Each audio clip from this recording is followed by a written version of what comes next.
मैं सुफियान खान एक बार फिर से आपके सामने लाया हूँ एक नया टॉपिक।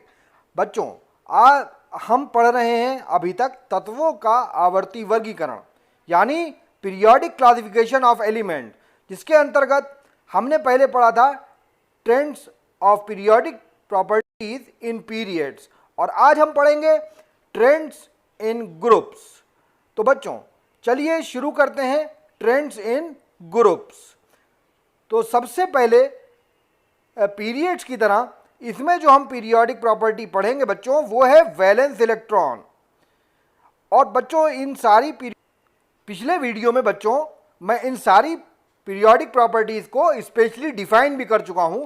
तो मैं उस पिछली वीडियो का यानी पीरियोडिक प्रॉपर्टीज का पीरियड्स में जो ट्रेंड की वीडियो है उसका लिंक मैं आपको डिस्क्रिप्शन में दे दूंगा। जो बच्चा देखना चाहे उसको देख सकता है।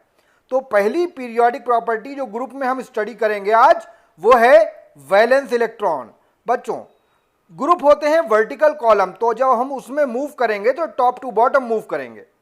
तो वैलेंस इलेक्ट्रॉन की बात करते हैं तो जब हम टॉप टू बॉटम मूव करते हैं ग्रुप में on moving top to bottom, जो वैलेंस इलेक्ट्रॉन है उनके नंबर्स में, वैलेंस इलेक्ट्रॉन के नंबर्स में कोई भी चेंज नहीं होता है बच्चों। क्योंकि वैलेंस इलेक्ट्रॉन का चेंज हो जाएगा अगर, तो हमारा इलेक्ट्रॉनिक कॉन्फ़िगरेशन या एटॉमिक नंबर चेंज हो जाएगा, और एटॉमिक नंबर चेंज होने की वजह से बच्चों प्रॉपर्टीज में फर्क आ जाएगा और ग्रुप में सेम प्रॉपर्टी वाले एलिमेंट्स रखे जाते हैं। ये हमारी बात हो चुकी है।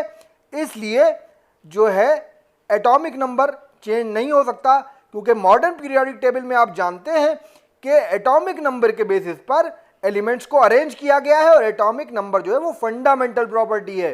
तो एटॉमिक नंबर के चेंज होने से प्रॉपर्टीज चेंज हो जाएंगी, इसलिए वैलेंस इलेक्ट्रॉन चेंज नहीं होते बच्चों टॉप टू बॉटम चलने पर ग्रुप में। क्लियर? चलिए अगली बात करते हैं हम। अगली जो पीरियोडिक प्रॉपर्टी है वो है बच्चों वैलेंसी।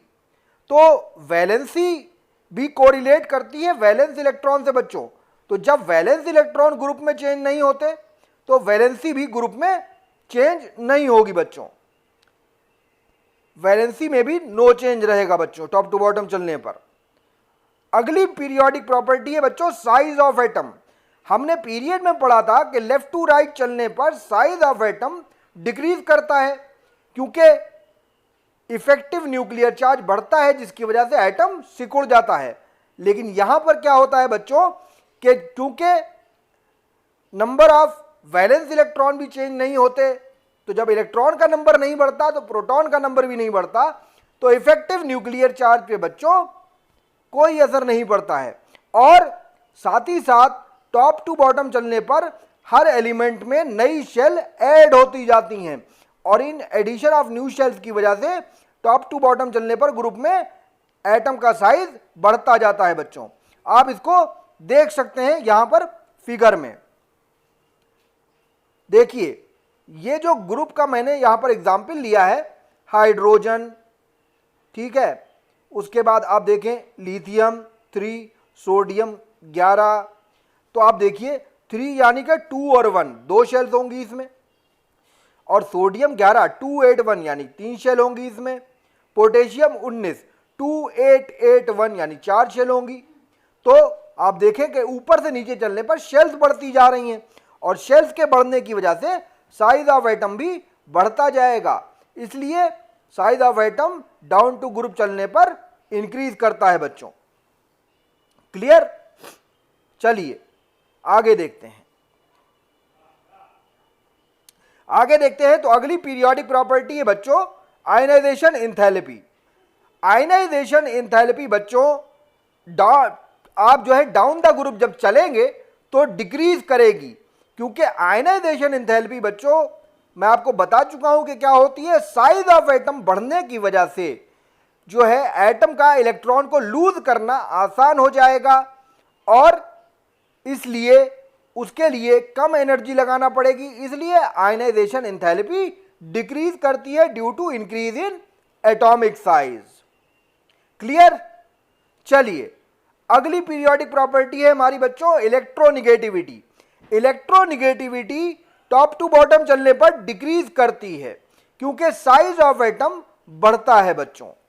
और इलेक्ट्रोपॉजिटिविटी यानी पॉजिटिव आयन बनाने की टेंडेंसी बढ़ती है क्योंकि साइज ऑफ एटम बढ़ने से जो है इलेक्ट्रॉन को डोनेट करना आसान हो जाता है क्योंकि न्यूक्लियस आउटर मोस्ट इलेक्ट्रॉन से ज्यादा दूर हो जाता है।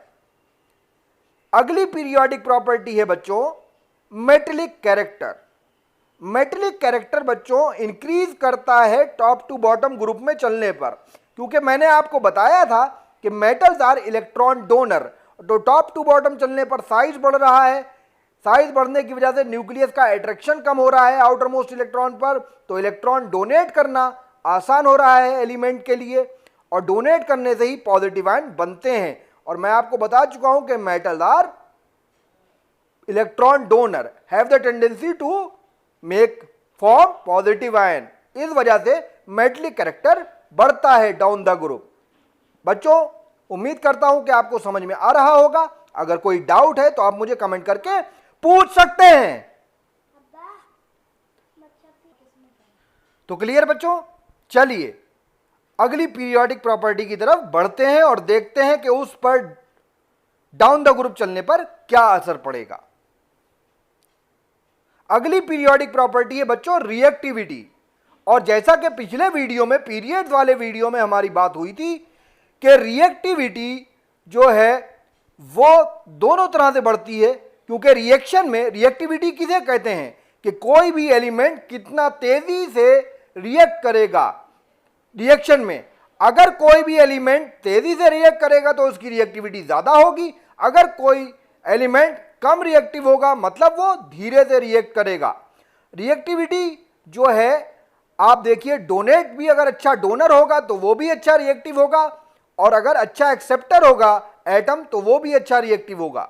तो बच्चों आपको जैसा मालूम हो चुका है अब तक के लेक्चर में कि टॉप टू बॉटम चलने पर जो है एटम का साइज बढ़ता है, जिसकी वजह से अच्छे डोनर बन जाते हैं। तो अच्छा डोनर होने से रिएक्टिविटी भी बढ़ती है, इसलिए हम कह सकते हैं कि रिएक्टिविटी डाउन द ग्रुप चलने पर इंक्रीज करेगी बच्चों, क्योंकि एटॉमिक साइज बढ़ रहा होगा और इलेक्ट्रॉन को डोनेट करने की टेंडेंसी भी बढ़ रही होगी, जिसकी वजह से रिएक्टिविटी भी बढ़ेगी। अगली हमारी पीरियोडिक प्रॉपर्टी है बच्चों इलेक्ट्रॉन गेन एंथैल्पी। पीरियड में जब हमने ट्रेंड पढ़ा था प्रॉपर्टी का तो वहां पर हमारी बात हो चुकी थी कि पीरियड में लेफ्ट टू राइट चलने पर इलेक्ट्रॉन गेन एंथैल्पी मोर निगेटिव होती जाती है। बच्चों यहां पर उसका ठीक उल्टा होगा, इलेक्ट्रॉन गेन एंथैल्पी जब हम डाउन द ग्रुप चलेंगे तो मोर पॉजिटिव होती जाएगी। और इलेक्ट्रॉन गेन एंथैल्पी क्या है, इसके लिए आप मेरा पीरियड्स वाला वीडियो देख सकते हैं, जिसका लिंक मैं इस डिस्क्रिप्शन में इस वीडियो के दे दूंगा। और आज की लास्ट हमारी पीरियोडिक प्रॉपर्टी है बच्चों नेचर ऑफ ऑक्साइड। जैसा कि हमारी बात हुई है कि ग्रुप में सेम प्रॉपर्टी वाले एलिमेंट रखे जाते हैं कि ग्रुप में, तो जब वो उनकी प्रॉपर्टी सेम है तो अगर एक ग्रुप में मेटल है तो सारे के सारे मेटल होंगे, अगर एक ग्रुप में नॉन मेटल है तो सारे के सारे नॉन मेटल होंगे। इसका मतलब यह है कि डाउन द ग्रुप चलने पर किसी पर्टिकुलर ग्रुप में कोई भी चेंज नेचर ऑफ ऑक्साइड में नहीं होगा बच्चों। तो आज उम्मीद करता हूं आपको यह पीरियोडिक प्रॉपर्टी का ट्रेंड ग्रुप में समझ में आया होगा। आज के लिए इतना ही, मिलेंगे कल एक नए टॉपिक के साथ। मेरे चैनल को शेयर, सब्सक्राइब और लाइक करना बिल्कुल ना भूले बच्चों। अगर यार मजा आ रहा है तो कम से कम अपने दोस्तों के साथ शेयर भी जरूर करें ताकि उनको भी फायदा पहुंचे। तो चलिए मिलते हैं कल एक नए वीडियो, नए टॉपिक और नए इंटरेस्ट के साथ। तब तक के लिए बाय बाय।